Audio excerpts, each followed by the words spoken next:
Kuya Jobs, parang nagkaroon ka ng parang problema noon. Nung bumalik ka, nagkaroon ka ng maraming projects ng blessings. Anong ginawa mo?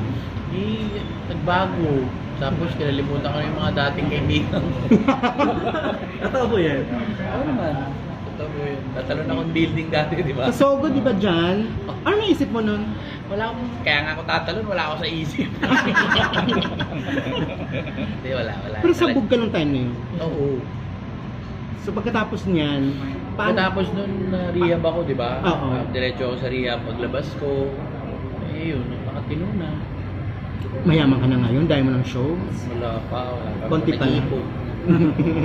So, lesson learned po sa inyo. Oo naman. Nagmamalaki ko yun. Isa siguro sa achievement ko yung nagbago ko. Saka kaya naman. Sa tao talaga yun. So, drug free ka na ngayon? Opo. Paano ka tinulungan ng mga kapwa mo? Lagi nila Angelica. Ano yan, yung mga sila Derek Bobo, sila Angelica, si John Lloyd din.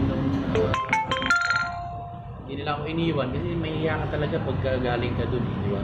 Pero sabi nila, lahat naman may pagkakataon mo bago eh.